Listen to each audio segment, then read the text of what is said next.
जय जगन्नाथ। नमस्कार प्रिय दर्शक बंधु, मु गिरिजा प्रसाद साहू उर्फ गिरिधारी साहू।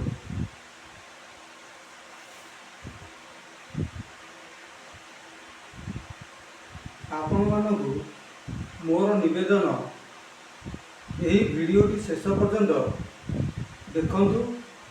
आशा करे यही वीडियो रे थिबा कविताटी निश्चय रूपे आपण मानक हृदय को स्पर्श करिवो। यह मोर निजस्व लिखित कविता अटे।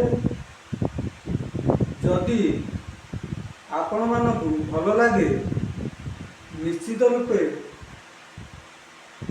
लाइक और शेयर करिए।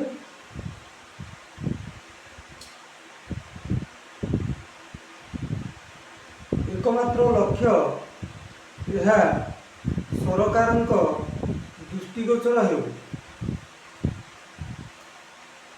यार उपयुक्त निराकरण करा जाऊ। कारण गोटे सुस्थ परिवार ही सुस्थ समाज गठन रे अहम भूमिका रही है। उन्नत गछरु जेपरी सुंदर फलटे सृष्टि होता है, उत्तम बीजटे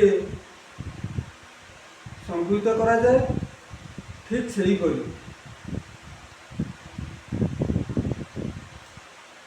दुखर कथा सही समाज आज एते विशृंखलित हो जाइछि जे समस्ते देखी शुणी मध्य नीरव रही। राति पाहिले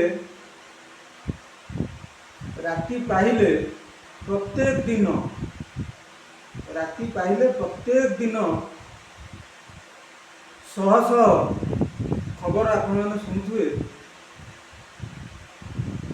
अनेक दाम्पत्य जीवन गढ़ी उठी जो संसार गुड़िक भांगी चूरमार हो जाऊँ। सत्य जमीती एक प्रकार व्याधि तार काया विस्तार कर चली।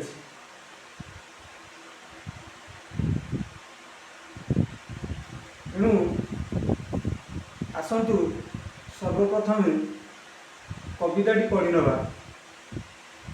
कवितार विषय वस्तु है विशृंखलित समाज। दयाकरी आपू शुणु एवं हृदयर सह गभीर अनुध्यान करूँ। छोटी गोड़े एठी झुमुका बंधा,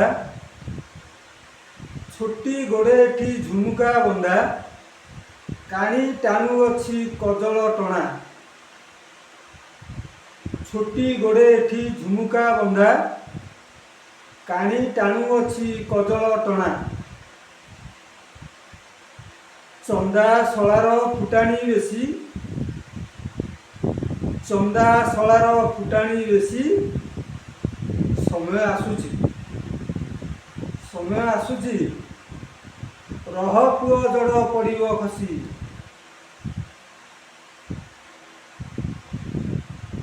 गरीब माइप पिंधे लेहेंगा, गरीब माइप पिंधे लेहेंगा। कांधे बड़ झूला उठकू रंगा,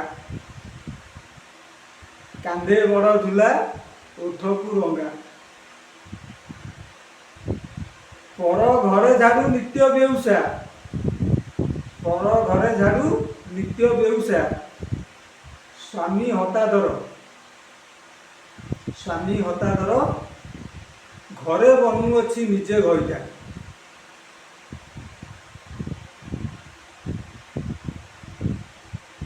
पर तंटी चिपा गलार माल, ତଣ୍ଟି ଚିପା ଗଳାର ମାଳ, ମାଳ ବନିଯିବ ଦିନେ ତ କାଳ।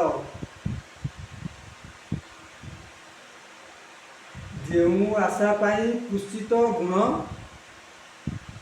ଯେଉଁ ଆଶା ପାଇଁ କୁତ୍ସିତ ଗୁଣ, ସ୍ୱପ୍ନ ଭାଙ୍ଗିଗଲେ, ସ୍ୱପ୍ନ ଭାଙ୍ଗିଗଲେ ପାଖେ ନଥିବେ ସଖା ସହୋଦର।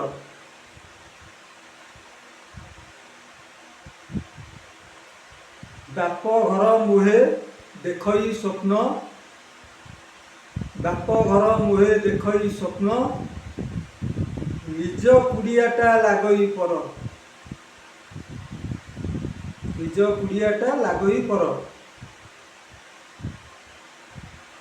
ବାପ ଭାଇ ଉପଦେଶ ଚଳାନ୍ତି, ବାପ ଭାଇ ଉପଦେଶ ଚଳାନ୍ତି,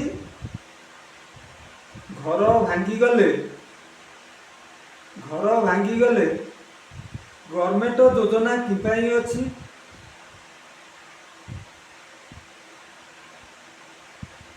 ପର ପ୍ରିୟାପ୍ରୀତି ନିରପରାଧ, ପର ପ୍ରିୟାପ୍ରୀତି ନିରପରାଧ, ସରକାର ନୀତି ଗଢ଼ିଲେ ତ, ସରକାର ନୀତି ଗଢ଼ିଲେ ତ।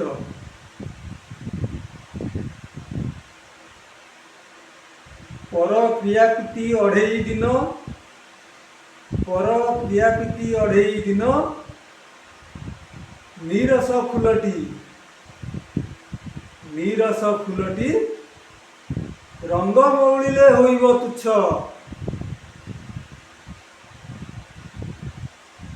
ନାରୀ ନେତ୍ରୀଙ୍କର ଚିତ୍କାର ବେଶୀ,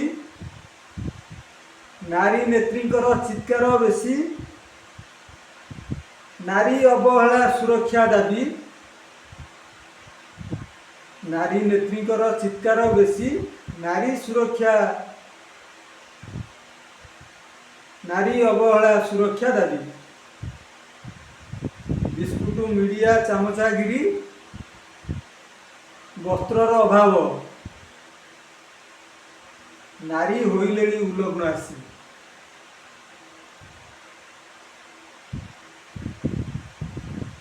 ନାରୀ ହୋଇଲେଣି ଉଲଗ୍ନ ଆସି।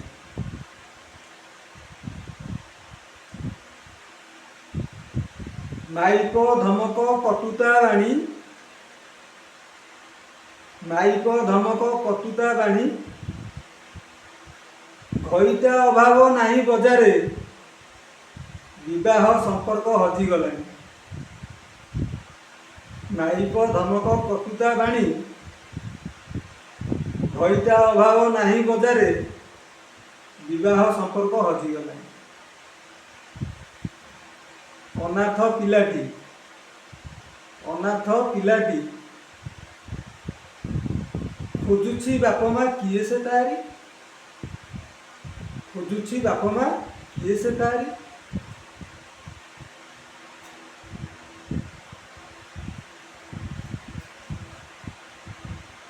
ଆଜ୍ଞା କେମିତି ଲାଗିଲା ତା ନିଶ୍ଚିନ୍ତ ମତାମତ ଜଣେଇବେ। ଆଉ ଦ୍ୱିତୀୟ କଥା ହେଲା, ଯଦି କିଛି ତ୍ରୁଟି ଥାଏ କେହି ଦେହକୁ ନେବେନି ଏବଂ ଉତ୍ସାହ କରନ୍ତୁ ଆଗାମୀ ଦିନରେ ଆହୁରି ଜନହିତକର ନୂଆ ନୂଆ କବିତା ଆପଣମାନଙ୍କ ସମ୍ମୁଖରେ ଉପସ୍ଥାପନ କରିବେ।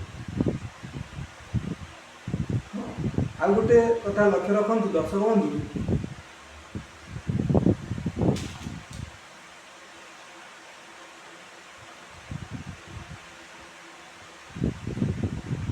ମାଇପକୁ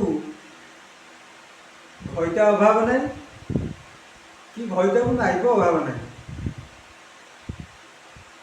କିନ୍ତୁ ଜଣେ ଜଣକ ବ୍ୟତୀତ ସଂସାର ଅପୂର୍ଣ୍ଣ।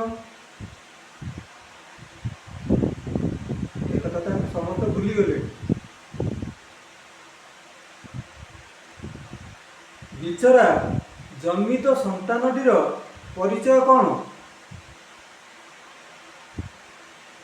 ଯେଉଁ ସନ୍ତାନଟି ଜନ୍ମ ହେଉଛି ତାର ପରିଚୟ କ'ଣ? କିଏ ତାର ପ୍ରକୃତ ବାପା ମା? ଏହି ବିକୃତଧାରୀ ସନ୍ତାନଟି ଭବିଷ୍ୟତରେ ସମାଜ ପାଇଁ କେଉଁ ରୂପରେ ଠିଆ ହେବ,